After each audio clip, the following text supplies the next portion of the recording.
Conversing is produced and distributed in partnership with Comment Magazine and Fuller Seminary.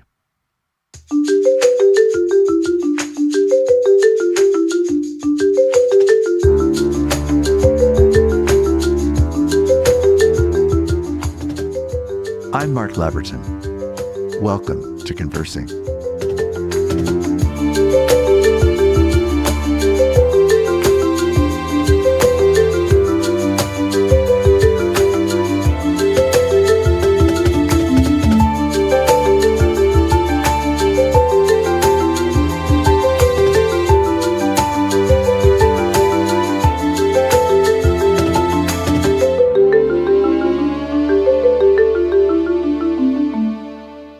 What a joy it is today to welcome John Inazu as our guest on Conversing.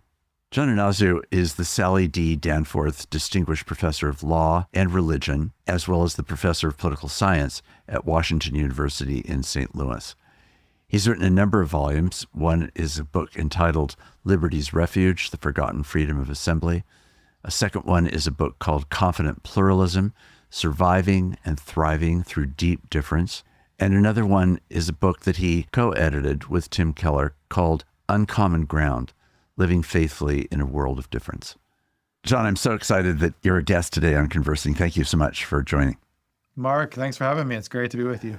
I've been a huge admirer of your work over the years and some of the earlier books that you've published. And I think they've landed in spaces that are deeply resonant, of course, with the most recent one, which is the one that we're going to be talking about, Learning to Disagree.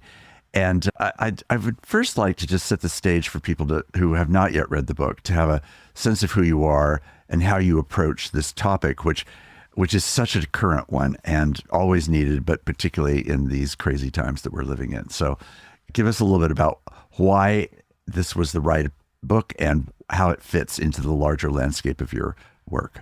Yeah, thanks. So I think the key to understanding my intellectual trajectory is that my core academic work traces back to the right of assembly in the First Amendment, the idea that we live and exist in groups and we form our beliefs and identities in groups. And the founders knew that. That's why they have this assembly right in the First Amendment.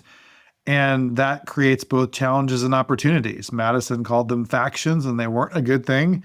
And they created a political challenge in the face of real differences about things that matter. And we've always had that in our country's history. My first book was covering some of the legal, historical, and theoretical ground of the right of assembly. And out of that, I moved into broader questions of pluralism. How do we as citizens get along with difference? And how do we work to thrive across those differences?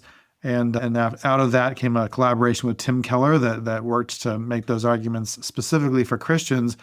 And now in this newest book, what I'm trying to do is in more of an accessible narrative storytelling way, help inspire a set of conversations and ideas around putting this stuff into practice. How do you move from the theory to the Thanksgiving dinner table or the neighborhood picnic? And that's really the goal of this book, to be read by people who might not otherwise pick up a book on pluralism, but are wondering how to talk to Uncle Jack.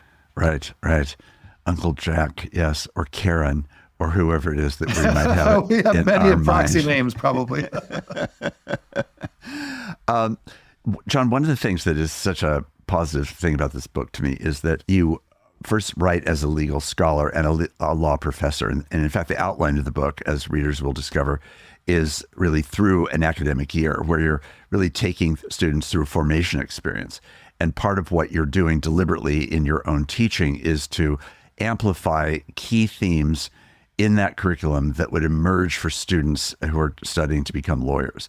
So take us through why that structure makes sense as a way of approaching this particular topic. Yeah, and I love that you picked up on the formation piece of it, because that's exactly, in the best case, what we're trying to do, especially with first-year law students. And so what I'm trying to help the reader see is why this experience of legal education, I mean, in the strongest sense, it's a form of indoctrination, but why this indoctrination actually helps us become better people in our negotiating disagreement. So the typical impression of lawyers, not without some reason, is that these are the argumentative, stubborn people who actually don't get past their own perspectives. But I want to make the case that the very best lawyering actually models a form of empathy, but it requires an understanding of the other side, an ability to unpack two sides of an argument and to present the best possible arguments in both directions.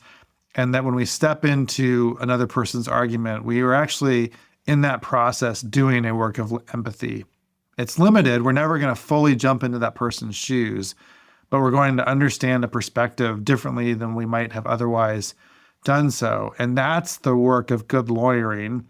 And that's the work we're training our students to take before a judge or a decision maker, so that ultimately they're not saying my side is right and the other side's stupid. What they're saying is, here's a really hard issue, and here are two good arguments, and here's why one's better. And that's the kind of reasoning that I think gets us to better disagreement. I take the reader through some everyday classroom examples, trying to develop some characters and students who learn along the way, including me, and try to model some of that for a broader audience. Right.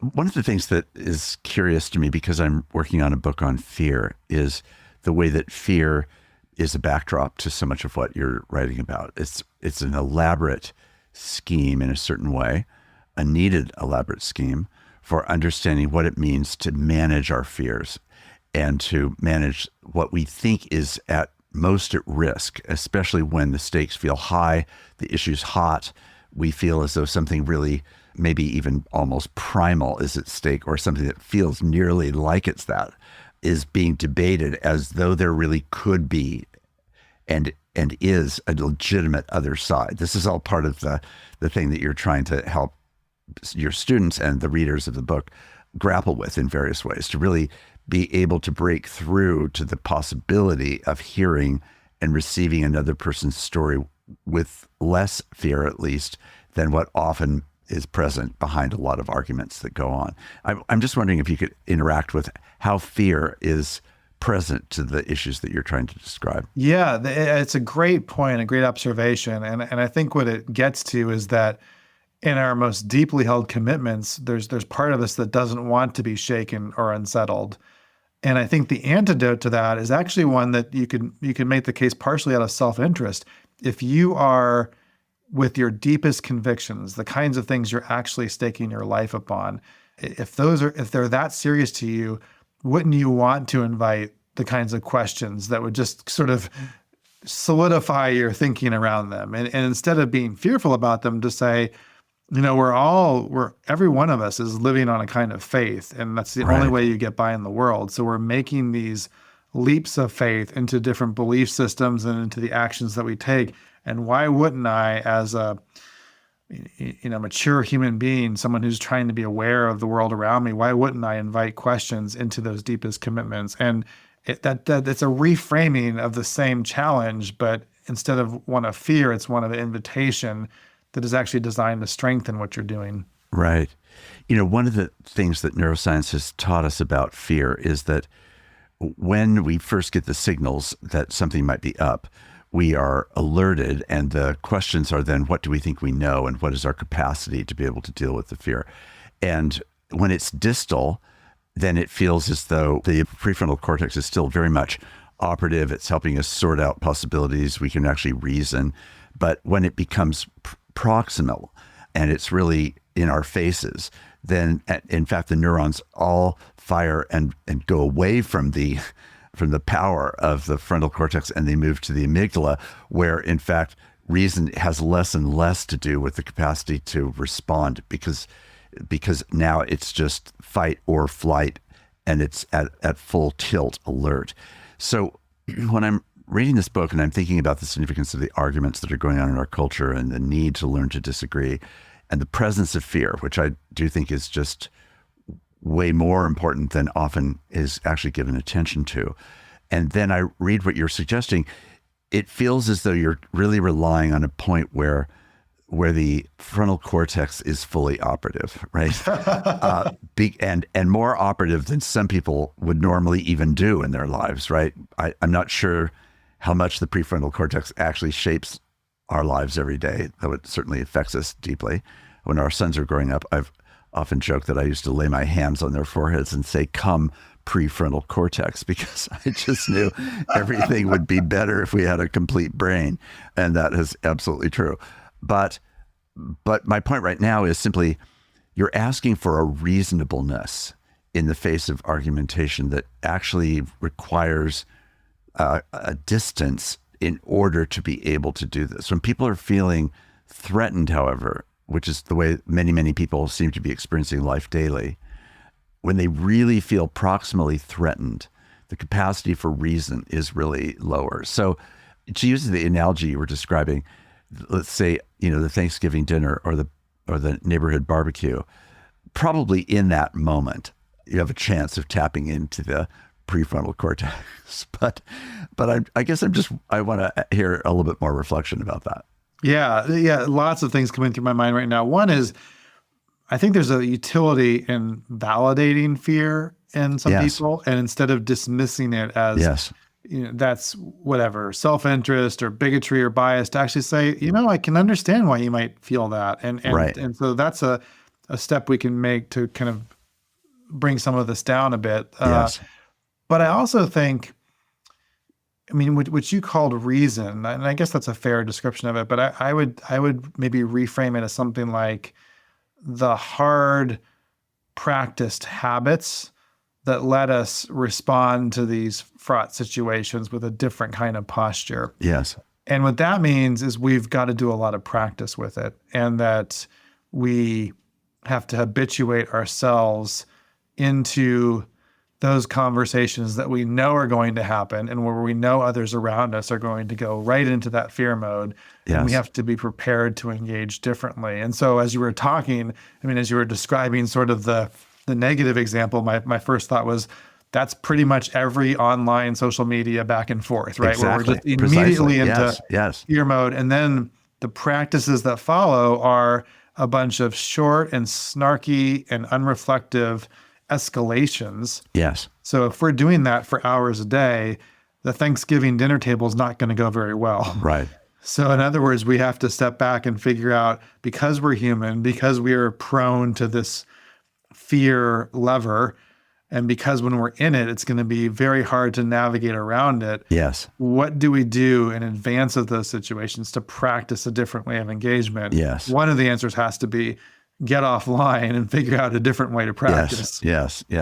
But another way is the way that you describe in the first chapter, which is beginning with a chapter on empathy, which I think is perhaps in a way one of the hardest things, but also certainly one of the most important things to your whole argument. Because if there's not some capacity to actually see and know the other and to have empathy for their argument or their perspective or their experience, whatever it might be, then the chances that we're just going to live locked inside our own frame is almost guaranteed, unless we can somehow break that. And I'm curious what your experience of teasing out, encouraging, challenging people to grow in empathy has actually been that gives you optimism that this can be taught.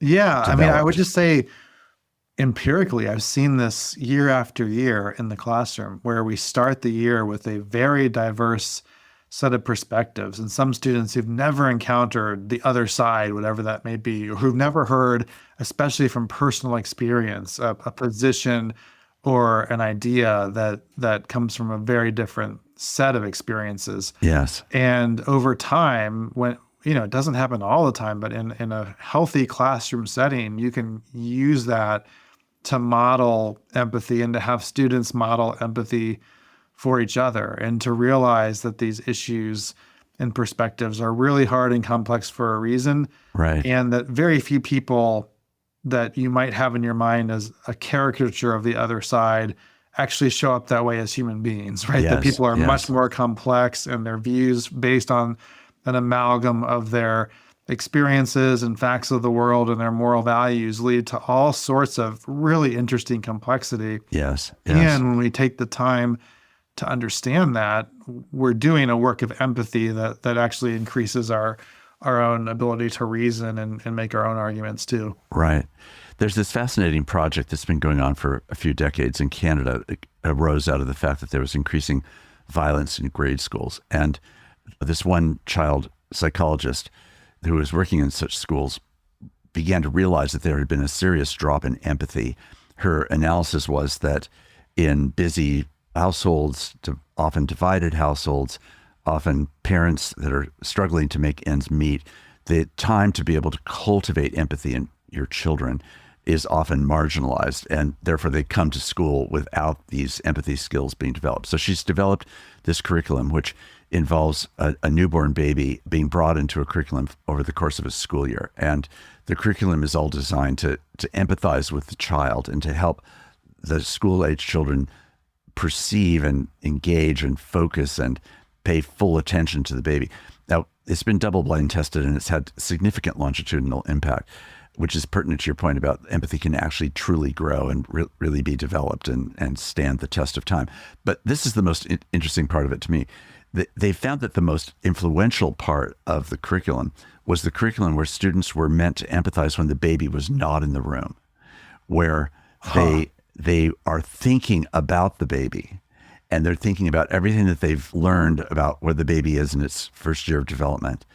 And now it's a certain time of day, and the curriculum sets up a certain moment for the child's rhythm of the day at that period in their age, and then asks them to speculate about what they would think the child would be feeling in that period of time. And that habituation, this is back to what you were just saying, the habituation of learning to think beyond your own box of yourself into someone else's circumstances, and then to reflectively engage, what do I think they would actually be feeling, which is surely near the core of what empathy is really about, was the part of the curriculum that's ended up having the greatest effect. I think that just proves and underscores what you're saying. That is so fascinating. The other thing that comes to mind as you were describing that study is that the school-age children in the experiment were relating not to the category of baby, but to a particular baby. Yes, so then precisely. When that particular baby is removed from the equation, as they're theorizing, they're theorizing that baby, not the category of baby. Yes, right. It's not babiness that they're talking about. Right. Yeah, exactly so. And that's why the power of story and the power of human relationships actually can bear the weight of empathy. I'm saying this partly because one of the things that struck me about your book and about many books, important books that are being written in this general area right now, is the acknowledgement that we have to be willing to accept complexity.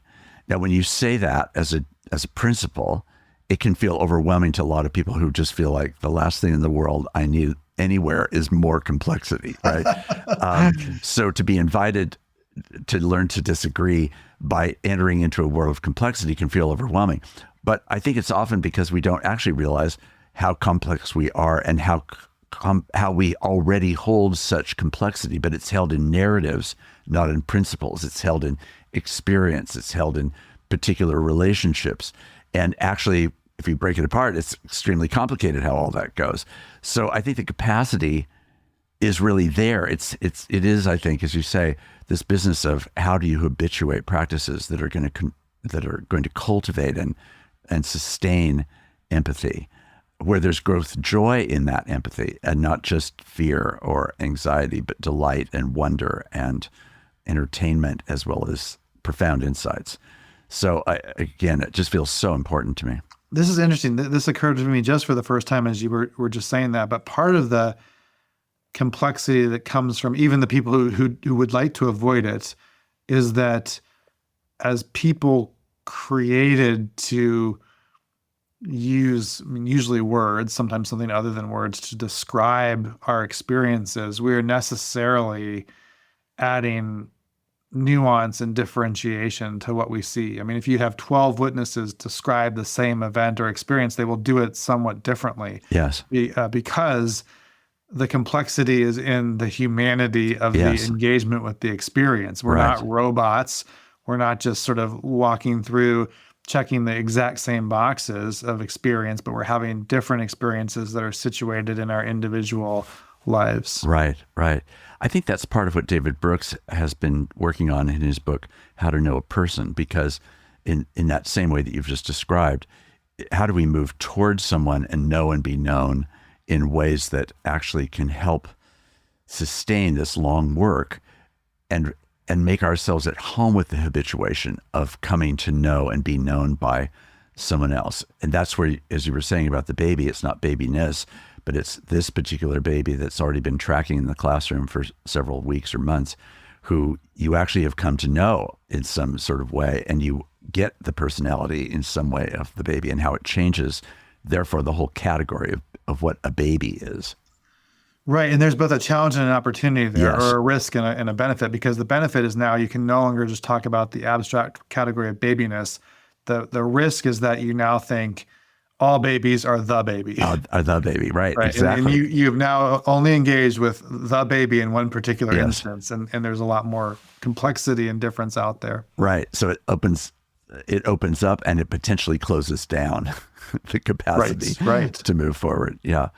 I thought one of the other things that's very, very rich in the book is the way that you have tried, obviously, to write a book that is not meant only for the legal classroom. It's not written as a technical book, but it is a book that moves from the classroom to your ordinary life, to your neighborhood, to your colleagues, to church, and in other sorts of settings.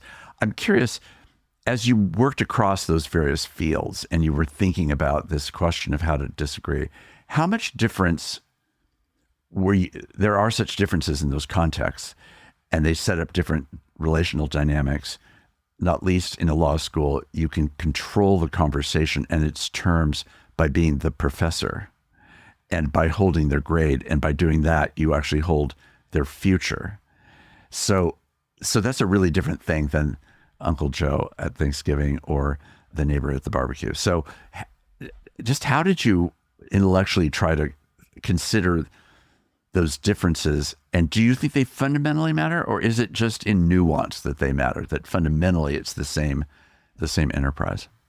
Yeah, I think so. I think the answer is maybe both. There are fundamental differences and there are similarities. So one of the similarities that I try to discover in the process of the book itself is that what I am often prone to do in my separating the classroom from everything else in life is to conclude that the classroom is the place where we make mistakes and learn, and the rest of life doesn't deserve that kind of grace. But actually, right at the family dinner table, in the workplace, in the neighborhood, we're making mistakes all the time. And for some reason, I'm able to extend a kind of grace to my students in the classroom and invite the mistakes and invite the imperfection, but I sometimes don't extend that same grace to my neighbors or to my friends. So I think there is at least an aspirational goal of wanting to say, life is a learning environment. Yes. And life has to be full of grace when mistakes are made and a recognition that we're not going to get it right. So that's where I think the different environments and contexts align or should align.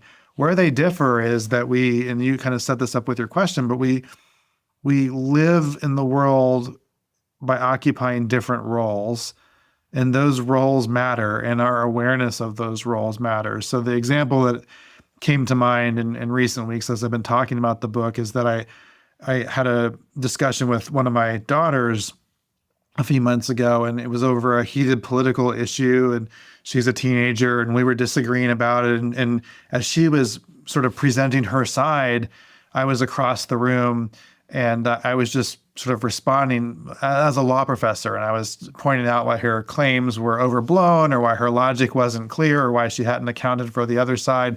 And I didn't have my glasses on at the time. And then as I kept going and my rebuttal got stronger and stronger, my wife said, "You realize she's crying right now." And in that moment, it occurred to me that whatever else I was doing, I had fundamentally misconstrued my roles, that I was there principally as dad and not law professor.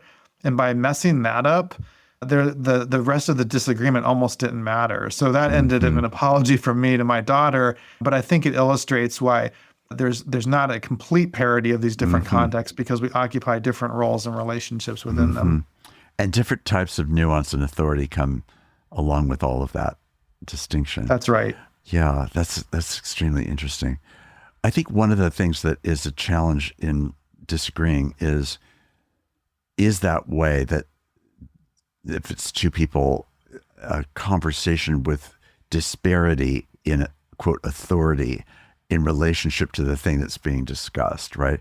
And sometimes it's authority that we claim from other people's authority and that we want to associate with, or sometimes it's that we believe we have our own intrinsic authority. And we live in an era when the authority of the person's own opinion, passion, commitment, experience, etc., seems to reign supreme over any other kinds of debates or standards. How does that affect this ability to handle disagreement well? Yeah. So I think as a normative matter, I would say there should be some asymmetry in the level of responsibility. When you are in a relative position of authority, then you should have a greater responsibility to exercise the virtues of restraint and patience and listening and understanding, often because that authority is tied to experience, if nothing else, but the roles also matter there. Right. I wouldn't entirely link it to power, though, because I think power is a trickier and much more dynamic concept. So I think about, the power dynamics in the classroom, where as a professor, I am usually in the position of power, but in the couple of instances where I've been the subject of a protest, in that moment, the power dynamics really shift quickly, and maybe some of the obligations also shift there. But if we focus on authority and relative authority, then I do think there's an asymmetry of responsibility. Right. And there is such a strong sense that part of the impact of postmodernism has been, as I believe Derrida was the one who said, really, there's just language and power. And that then really does mean that it's all about aggressiveness and dominance. It's not about any of the other virtues or any of the virtues, I should say, that are really at stake, especially from a Christian point of view, in the consideration of the fact that we're talking to a person also created in the image of God, who shares real human dignity and value, whose complexity is intrinsic and a magnificence about them rather than a bother. Those are all things that only come if we're prepared to actually receive the whole person and not just their argument or their opinion or their point of pain, for that matter. That's right. Yep. Yeah. Let's imagine today that you were king of the forest and you brought this book and its principles to being the president of Columbia University, and you were going to be given the sufficient authority, to use that word, sufficient authority to address what's happening. I just am curious how you would try to ground this. I'm not this is not a cheap shot about anything that's happening at Columbia or its president or anything like that. I'm just using it as a thought exercise when you think about the virtues that you're really trying to stimulate in learning to disagree. That's a vivid, national, especially university-oriented field of disagreement right now. So take us there with the principles or the themes of your book. Yeah. So, I mean, lots comes to mind. One of the basic first moves I would want to make is to remind the relevant members of the community that there is a responsibility toward the community and not just a bunch of individual actors. And that part of that responsibility is recognizing that people are hurting in very deep ways on both sides of this issue within the community. So we're not talking about abstractions or debating some historical event. We're talking about real felt emotions, back to our discussion of fear, among other emotions, and to start there. But I would also say, and this is sort of a broader point that comes up a bit in the book, the one of the challenges with the contemporary higher ed landscape is that these attempts to articulate community, which is actually tied to purpose, mission, and values, if they're coming in the moment of crisis, they're coming way too late. Right, absolutely. When you as a leader or a stakeholder, and you know this from your own leadership experience, but you have to do the work way in advance to say, this is what we're about. These are the reasonable boundaries of our disagreement. Within these boundaries, we're going to welcome robust differences of opinion. We're going to respect each other as human beings and as learners and as members of this community. We're going to allow for different kinds of engagements, but fundamentally, this is the purpose of the institution, and this is why you and I and we are here. And when that work hasn't been done, and my strong sense is it has not been done in a lot of higher ed institutions, then the moment of crisis is going to be far too late to try. Right, right. One of the things that has struck me over the years being closely related to the University of California, Berkeley, is how much, as Berkeley has become ever more a STEM school, I'm aware that the capacity for interpersonal interaction has fallen off, and it becomes more and more a kind of a school or an environment, a culture in which disagreement is really thought to be only rational and only mechanical in a certain way, often technological more than it is actually human and humane. So there's a loss as this transition is happening in many universities where the humanities are waning significantly. That there's less and less of a stockpile of resources inside the university than there has been at earlier times of being able to bring the full human experience to the table, and therefore to create the culture that you're trying to describe, about a culture where real humane and human principles are really leading and defining what it is that you're trying to do. I think that's part of it, and I think exacerbated by technocratic leadership. But another part of it, to stick with the particular example of Berkeley, is that schools like Berkeley and its peer institutions are increasingly unclear about their purpose as they try to be national players or international players in that landscape. Right. And so when I think about the possibilities of the flagship state schools, very few of them are actually focusing on the mission at their front door. Yes. And they have so many other competing values Yes. and aspirations that it becomes very hard to ask what we're about or what we're wanting our community to be about. And Right. Berkeley's not alone in this, but it's just an example of one of those schools that's Right. struggling in this way. Right. Yeah, it's a permeating problem, and it does play out pretty vividly in that case in Sproul Plaza, where so many of the demonstrations at Cal occur and have occurred. And when, having been in and around Berkeley for 40 years, I've spent a fair amount of time on the plaza listening to the evolving character of the sorts of debates that have occurred just in the 40 years that I've been around Berkeley. And I think this issue of competing agendas and lost agendas really means that, for the reasons I think that are related to what you were saying about the absence of this kind of core set of mission and principles and values, has just gotten scrambled in such a way that it's hardly there rhetorically, let alone in any functional kind of way. So it's a significant challenge, I think. Well, it made all the harder by the relatively short student life cycle. When you have this Yes. turnover every 4 years or so, you Yes. have to keep, through liturgies and practices and words, reminding your stakeholders in your community of what these purposes are. And Yes. you can't count on the speech you gave 3 years ago, holding any weight. And Yes. that's very hard, I think, for leaders and boards to keep in mind, because you get in you huddle up in your echo chamber and you have some really great conversations and think you've worked it out. And then you step outside and realize nobody else in your institution is on board or has had any sense of the process that you've just undertaken.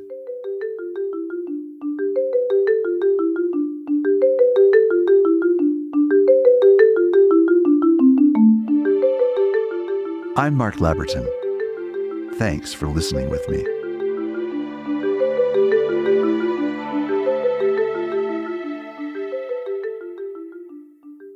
I do think that in the conversation about the importance of civility, I think probably because of my experience being a pastor, as much as anything, I'm aware of the way that civility can be used to domesticate experience and emotion, and to try to quiet it in such a way that come, let us reason together sort of an approach, when the raw reality of what people may be experiencing or the fear that is pushing in upon them is discredited by that kind of somewhat dispassionate form of civility. So in a courtroom, passionate argument, I think, would be probably ruled out of court in lots of cases, because it would feel too extreme to be able to hold the legal argument that might be being made. So I guess I'm wondering, in learning to disagree, how do we learn to disagree in civil spaces is an important thing, but how to disagree in passionate places of deep fear, anxiety, bitterness, vulnerability. I know that that's not the primary space that gratefully most of the people that are going to read your book are actually living, but that is a real set of spaces that I would argue millions and millions of people live in every day. Right. Yeah, I love that point. I mean, you don't want to go into the courtroom in the style of My Cousin Vinny, right? Yes. That's not going to go well for you. So there is Right. there is a sort of domestication of the discourse of law, and in many ways, and I think actually what's behind this is law as an alternative to unchecked vigilante violence Yes. requires almost a clinical precision in the other direction. And so it matters. And it's the normative frame that I pick for this book. But I love that you pointed out this other dimension because it also codes with gender and racial characteristics as well, Yes. and cultural and others. And there is a baseline around a certain Western American highbrow discourse that assumes a sort of rationality or diminished emotion, and in turn suggests that an expression of emotion is somehow a sign of weakness or not playing by the rules, when in fact sometimes that emotion or even that non-cognitive expression becomes extremely important. This again is one of the things I love about the study of the right of assembly. Assembly doesn't happen in a purely cognitive rational Yes, space. Assembly right. is about, the women's suffragist movement coming together and performing symbolically all kinds of nonverbal expression. It's about the Harlem Renaissance and Marcus Garvey and all kinds of Yes. disruptions, and not Yes. just sort of organized marches. Yes. So there's a real beauty and potential about the emotive dimension to engaging across difference.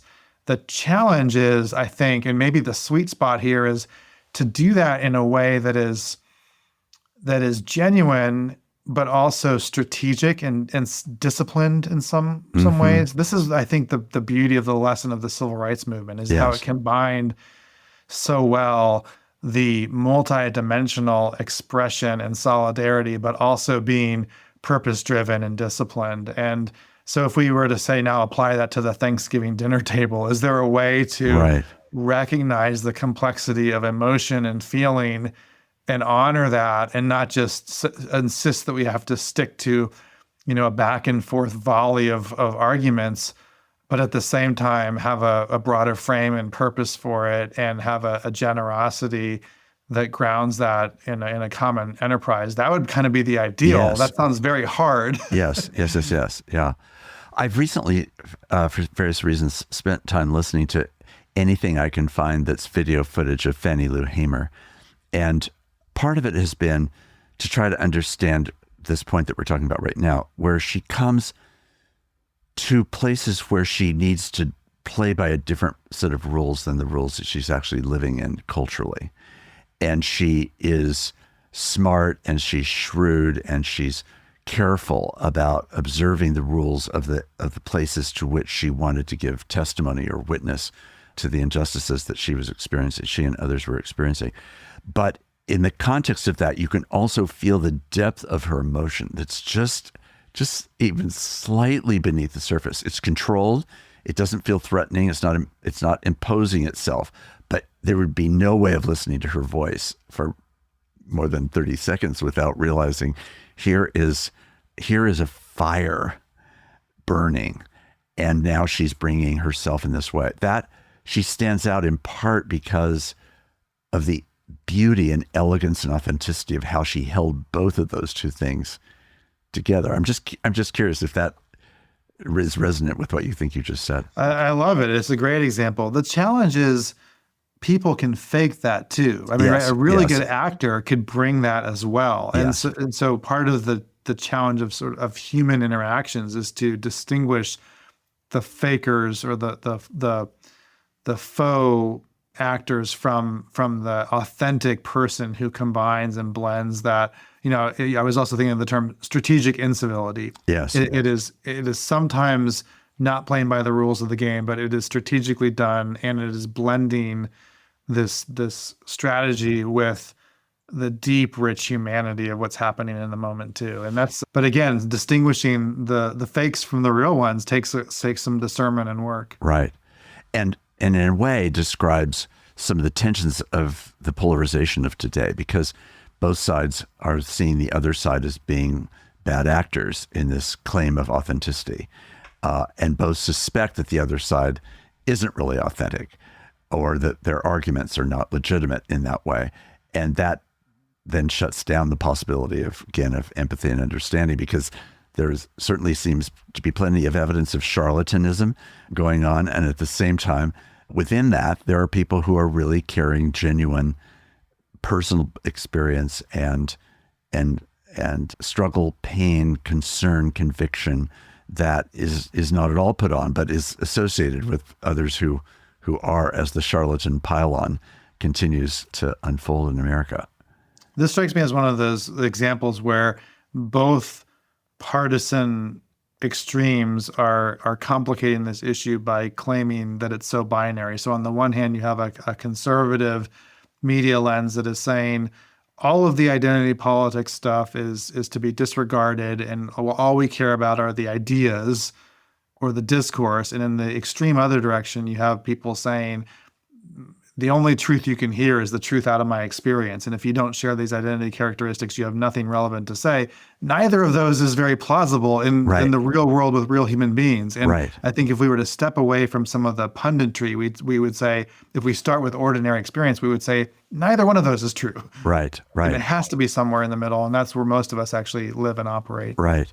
I think that's a good way of describing what I've often observed, and I think is fitting with what you just said, and that is this tendency in this era for totalizing, where we take whatever our starting point is and we totalize it toward the world, and therefore shut down anything that doesn't fit under the umbrella of our totalizing perspective, right?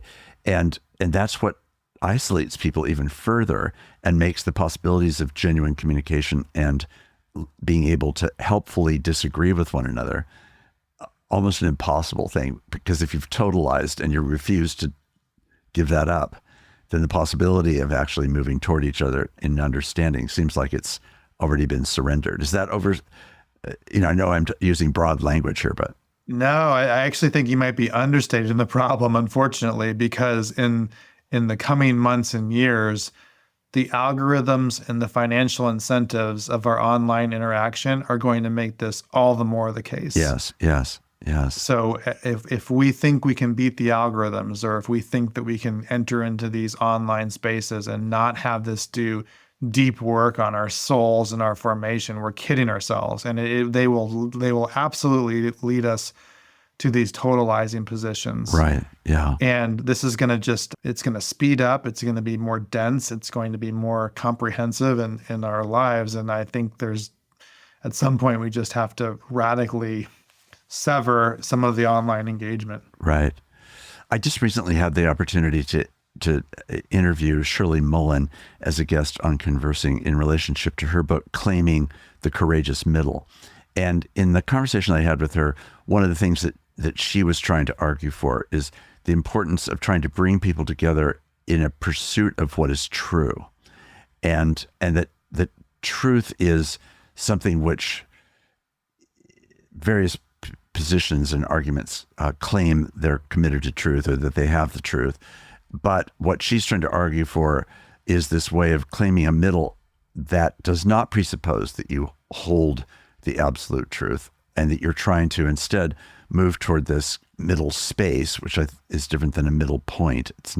She's not arguing for a punctiliarization of positions, but more to a space in which there's oxygen for both sides, recognition of both sides, but the truth is what's being pursued. So I'm curious, in the work that you're doing in your book, where does truth fit into this? Whether it's about the truth of a legal case, or about the truth of the experience being witnessed to, or whatever it might be. How does truth figure into disagreement? Yeah, I should first say that I have such tremendous respect for Shirley and this new book of hers, and I think I'm so glad you were able to dialogue with her about it. And I actually think it's a really important distinction about the middle space versus the middle point. I mean, I think very few people who are trying to work in this area are living experiences and beliefs that are at the midpoint of the extremes, right? We all have our deeply held convictions, but Yes. it's the way that we engage in disagreement with a certain temperament or approach. And that's what's sort of middle or moderate about it. It's the approach, not the substance. Yes. When we think of truth questions, I think as a first step, and this is maybe a point of humility, we ought to recognize that most of the claims we make about the world are a blend of non-neutral normative claims. There are best judgments about how to get on in the world that combine some facts and some empirical data Yes. and a lot of experience and a lot of values, and they're not provable in the sense of a mathematical equation. So if we go into these conversations saying this is the truth, or this is the just cause, we're going to have a hard time persuading other people. And we're also going to be making, I would say, epistemically shaky claims in Yes. those assertions.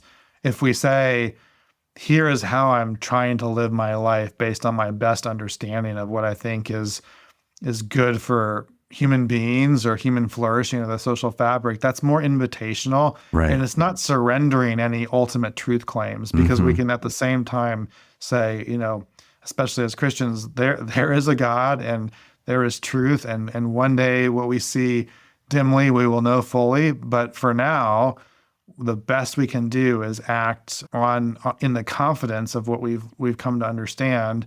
And the starting point to say that is a non-neutral claim about how we're getting on in the world, I think is actually an important first step in engagement. Yes. I do think that's why that portion of 1 Corinthians 13 that you just referred to is such an important thing to lift up, that we see through a glass darkly, that we are not the holders of certainty, even as we claim an absolute God. My knowledge of God is not absolute, and my argument and perception of that God is not absolute, even if God himself is. One of the things that I've been wondering is, in this experience, you've clearly articulated in a very fascinating way in your book the process that you take students through. I guess I'd like, if you would be willing to give us a little more personal insight into how you have been shaped, and if there's significant people that taught you by their example about what this means. That could be, of course, academically or just in personal life experience. How has this position that you're describing and that you've reflected in each of your other books been formed in you? A couple of things come to mind. One is I have rarely been fully comfortable in any setting. So I often find myself as someone who loves the institutions of which I'm a part, but also feels a bit outside of them. As a Christian at Washington University, yes, there's some distance. As a professor who's a member of my church, there's some distance. As a almost pacifist who worked at the Pentagon, there's some difference in both directions. As a Japanese American, my relationship to white culture and also non-white culture. Yes. So I think part of it is just the lived experience of having to negotiate and understand what majority baselines are when I'm seldom part of them. Yes. When you can assume control of the narrative, it's just easy to not be reflective about it. But when you have to question or struggle to understand why certain assumptions are the way they are, then I think it causes a greater curiosity. And, and it maybe requires more patience along the way. So that's one thing just from experience and right. the set of That's very circumstances of life. Yeah. I also think, though, I have been just blessed with friends in my life who are truth tellers. Yes. And who help me see blind spots, sometimes a little more stridently than I would like them to.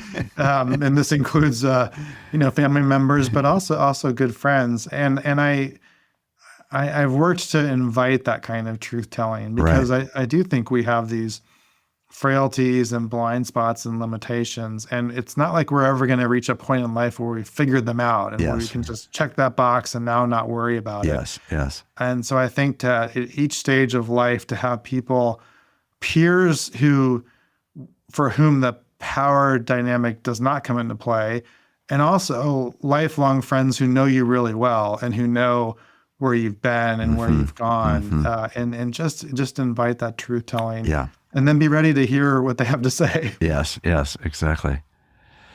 That's really interesting because I do think it's what you really have given a picture of is really an ecosystem that is made of many, many parts, all of which have Hmm. contributed in certain ways to that, in a way, critical distance of not being submerged in and fully identified with any given place or circumstance that you may have occupied, but also the benefit of really close relationships over time that do this formative work, which I think is what the fruit of your book is really about. It's your work, and it's the work of the community of people and other influences that have shaped you. Oh, I love that. That's great. Yeah. I should have gotten you to blurb that for me. That's beautiful. I do think that one of the things that we're facing right now is just this rhetorical frenzy that is going in completely opposite directions to anything that you're trying to argue for in the book. And it is high testosterone. It is highly technological. It's rampant, doesn't even begin to capture it. It's literally consuming the world, and especially political speech. But beyond political speech, it is also really a major problem. So it's like a wild virus. COVID would seem mild by comparison to some of the rhetorical viruses that are being passed around. But I guess I'm just wondering, from your point of view, as you write a book that is about such an important topic and you're trying to give handles to a process of change and to the issues that can bring about change and help in teaching people to be formed in a way in which we can all learn to disagree in far better and more constructive ways. I'm just wondering, what is the large antidote, apart from your book itself? What is the antidote that, if you could apply to this moment, would potentially try to change or have influence to change these circumstances, which are literally running wild and have no boundaries at all?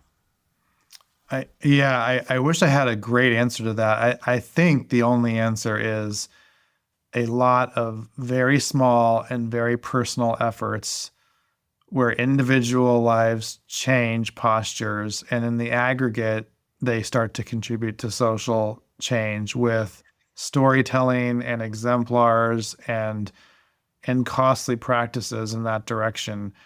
And I think it maybe starts with just some basic human recognitions. You mentioned fear earlier. Our fears, our loneliness, our desire for affirmation and acceptance, and that when we can name that in ourselves and in our political opponents and in our family members and in our neighbors, and then work toward relationship. I don't think it's generalizable though. It's not top Yes, down, but yes. we this is the polarization and the social challenges we're feeling are ultimately issues of the human heart and individual people. Right. I do think that I agree with what you've just said, and I think that is the circumstance. I'm actually a strong believer in those small incremental steps. I've been meditating a fair amount in recent months with the metaphor that Jesus uses, that the kingdom of God is like yeast, and how differently we would understand the nature of the church and its mission in the world if we actually allowed that to be our dominant metaphor, rather than empire, which fairly quickly became one of the primary metaphors of how the church was meant to be in the world, and how the church styled itself, built itself, institutionalized itself, was really out of a very different set of instincts than yeast, which is much more the small 2%, tiny incremental, small movement toward something really being changed. Can I just on that point, Please, yes.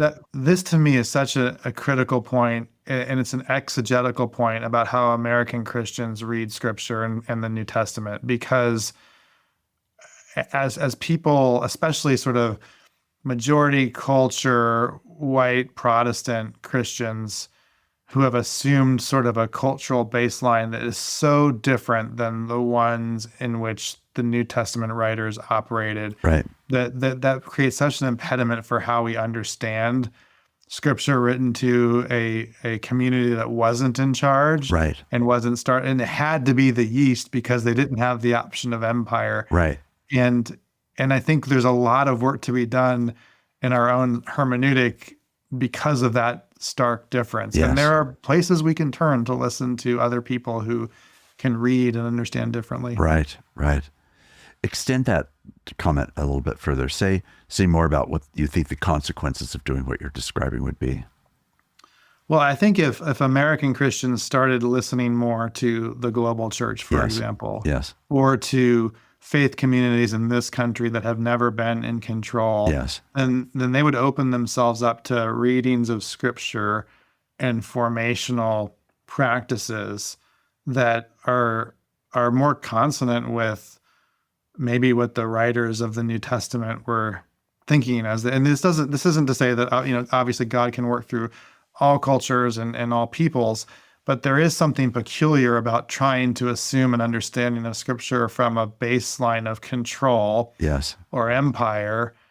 And there's something radically imaginative and inspiring about trying to do the alternative. Right. The way that I've been thinking about it recently with some friends, including Matt Kamick and other people we both know in common, is the question of how do we think about living neighborly and faithfully in a world that we don't control?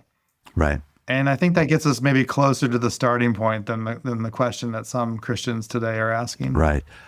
I think this is what I've been meaning when I've been talking recently about the importance of understanding that our identity should be more like live life as exiles rather than life in the promised land. And that life as exiles, which is what the global church really understands itself to be. They're definitely strangers in a strange land. They're outsiders to the context that they live in. They are minority populations. They have little influence and power and certainly very little authority typically. And in those contexts, they have much more like, as you're saying, a New Testament frame of understanding what life in the kingdom of God is really going to look like than the assumptions of power and the presumptions of that kind of that kind of social location. I do think that maybe in closing, I'd love to have you comment on what I think is, to me, a potential catalyst for change. And it has to do with leaders, but it also has to do with ideas. And that is just the whole field of imagination.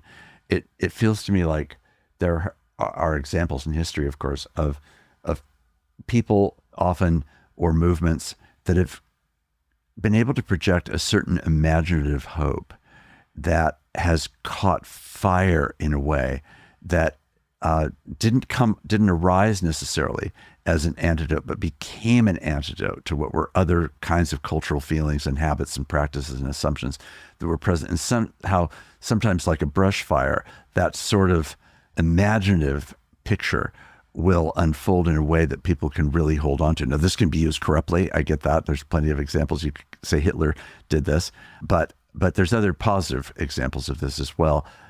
So I wonder, as you think about learning to disagree, what is the role of imagination and how do we use it constructively for the sake of being able to envision a hope in the future? I think it's core to our individual encounters, and because imagination is a prerequisite to seeing the fullness of the human beings across from us. Yes. And it requires a kind of generosity of interpretation and a willingness to let go of our own blinders. I like aspirationally the ideal that it could lead to cultural change as well through narratives. The struggle and the question I have is, how do those narratives spread given our fractured media environment and our lack of trust and authority, and frankly, the sheer number of dollars that are invested in networks that are committed to almost the opposite of imagination. Yes. So at the end of the day, God is powerful and creative and can work imaginatively, but on a purely human level, I have some doubts about how that works culturally right now. Yes. Back to the yeast rather than yes, to indeed. the control. Yeah. Indeed. Yeah. John, thank you so much for being a guest today. This has really been stimulating. I certainly want to commend the book again to all the listeners, Learning to Disagree by John Inazu. And John, I'll be eager to follow how this unfolds and how your own work continues to contribute so much to the public square as a Christian, as a lawyer, as a professor, as a person who takes these matters with great seriousness. Your contributions have meant a lot to me personally, and I know to many other readers. So thank you again for being here today. Mark, thanks so much. And it was great to be with you.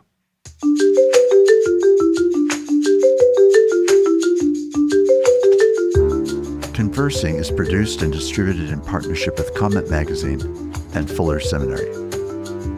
Peter Laberton is our engineer and editor. Evan Rosa is our producer.